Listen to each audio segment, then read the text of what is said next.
All right. Hello, everybody. Welcome to week 12, and we are going to kind of have a busy week this week. This week you will take exam number 3, which will be due on the 5th.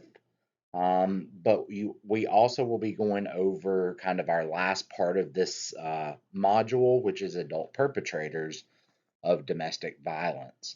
So, as always, you'll have access to the PowerPoints, both the publisher PowerPoint and this PowerPoint.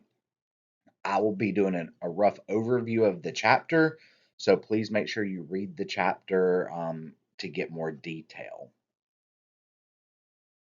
All right, so this chapter is all about the offender in intimate partner violence relationships and kind of what we know about offenders. And we're going to start this week off with certain characteristics that we know. So we know that most offenders of intimate partner violence are men, and it is perpetrated against female companions. Most offenders are age 30 or older, but abuse offenders in dating relationships tend to be younger. So about one half of offenders are between the ages of 18 to 29. So um, with intimate partner violence in married um, or long-term relationships, they typically are 30 or above. In dating relationships, we typically see offenders between 18 and 29.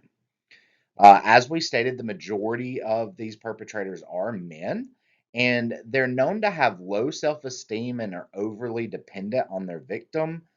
They show extreme jealousy and possessiveness, and often the abuser will blame the victim for their actions or minimize their actions.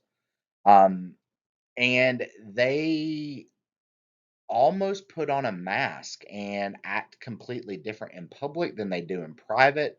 Although you can see hints of jealousy and kind of some controlling isolation as well in public, but generally they portray a different demeanor in public. The literature characterizes individual batters as problematic individuals displaying poor impulse control, aggression, fear of intimacy, emotional dependence, uh, and an impaired ego functioning. We often have said during this class and continue to say in the field of family violence that really domestic violence and intimate partner violence is about control. So the perpetrator often seeks to control the victim's behavior, um, control what they wear, where they spend their time, who they see, all of that. But you also have some different characteristics that are portrayed in this chapter. We see a lot of animal cruelty going on with IPV perpetrators. We're going to talk about the role of animal cruelty here in just a minute, but you typically see it starting with animal cruelty and the perpetrators using animals as a means to control or to intimidate the victim.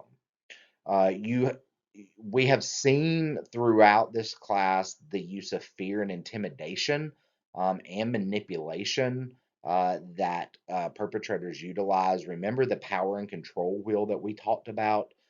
There will be that honeymoon phase where they apologize and kind of act sweet, buy flowers, things like that. That's a part of the manipulation tactics.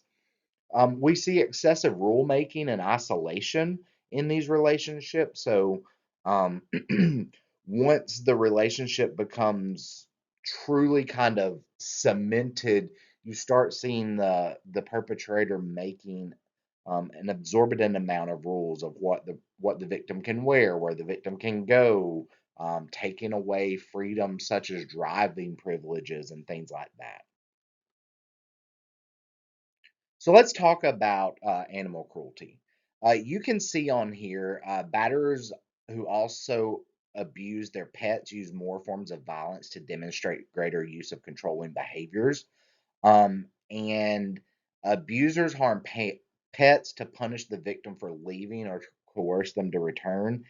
And your book also says that um, children who typically exert violence against animals um, are more likely to grow up as batterers. And those are kind of some early warning signs of potential battering going on. So your text talks about some styles of violence that you need to be aware of. There's two violent styles used by men against women that have been identified. Um, it's the tyrannical offender and the exploder offender. And both of these styles use violence as a response to intolerable emotions of anxiety or anger and are unable to understand the impact of the violence on their partner. But these two are very different.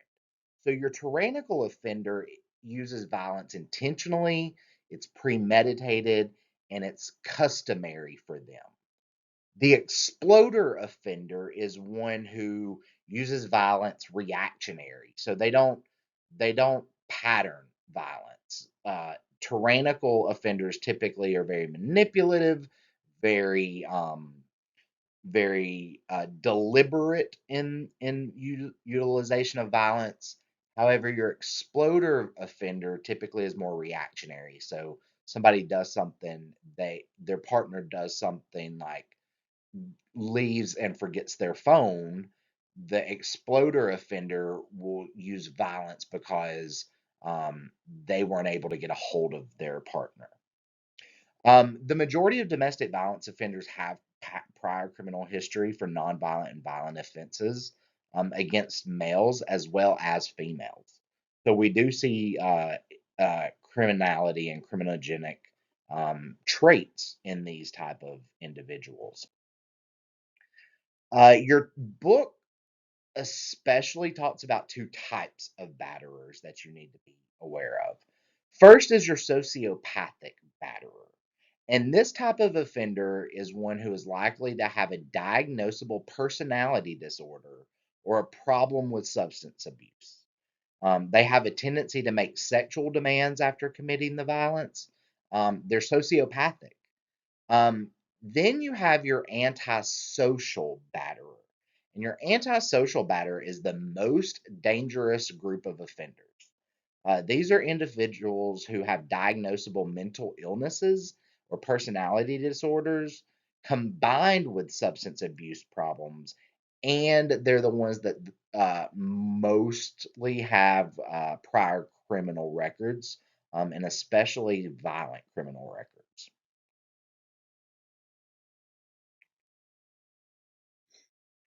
There's a discussion around high risk offenders and kind of uh, how we have identified potential offenders in order to level them as far as recidivism goes. Strauss was a major um, contributor to that literature. The high risk offender is one who beats his partner as frequently as 60 times per year, and there is several kind of criterion that you need to be aware of and make sure that you look at. Um, Strauss kind of broke criteria into two different criteria. Criteria A is that a suspect initiated three or more instances of violence the preceding year. And criteria B is that they committed violence, but they threatened their partner or actually had a weapon that they threatened their partner with. We see that there's a significant relationship between substance use and offending. The association is contributory rather than causal. So, what do I mean by that? What I mean is um, we see that substance abuse is an added component of IPV offending. It doesn't cause the offending. If you go back to our types of batterers, you will see that there's some personality traits and inherent kind of mental, psychological processes that go into battering. But when you combine that with substance abuse, it kind of ramps up the severity of battering. You see that substance abuse increases the risk of violence to occur, and it increases the severity of injury that is likely to come from the violence.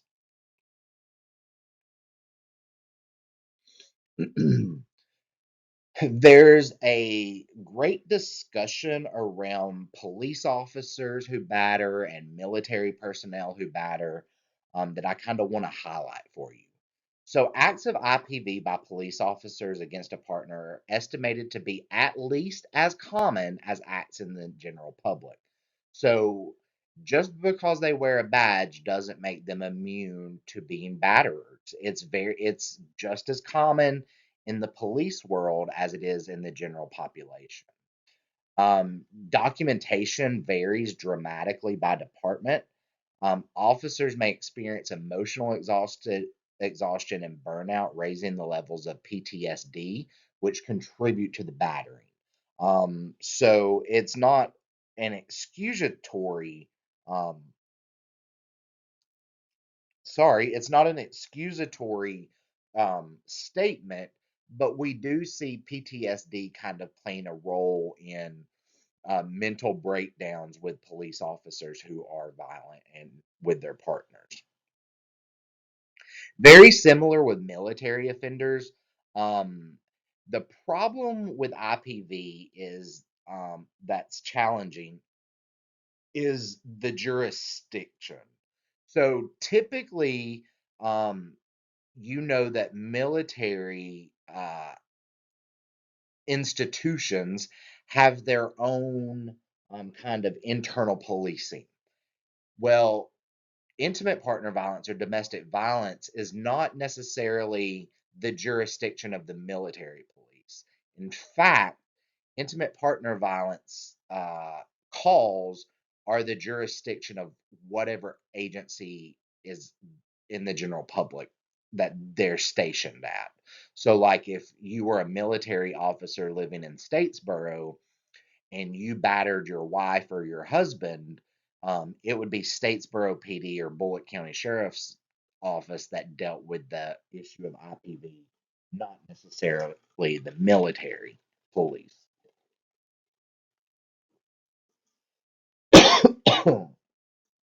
You see a lot of similarities with the victims of military offenders that are very similar to the general public counterparts. It does make it harder because there is more isolation just because of the inherent nature of a military family and having to move every 3 years and things like that. Um, the military has put in certain protocols. Like if there are high risk offenders identified, they're automatically discharged from military. Same with policing. There are some laws and kind of processes and procedures that you will read about that will make it to where if an officer is deemed high risk of offending, things like that, then um, there are some repercussions as far as the job goes that they have to undergo. All right, so that is all for this week. You're not going to have a lot to kind of read. You need to make sure you read the actual chapter, go over this PowerPoint. Your publisher PowerPoint is up, and then you will have exam 3 that will include chapters. Hang on, and I will tell you all of module 3. So it's chapter 8, 9, 10, and 11. So everything that we've gone over the past 4 weeks around intimate partner violence, LGBTQ, IPV, elder abuse, and now adult perpetrators. So good luck. As always, if you need anything, feel free to reach out, and I will talk to you later.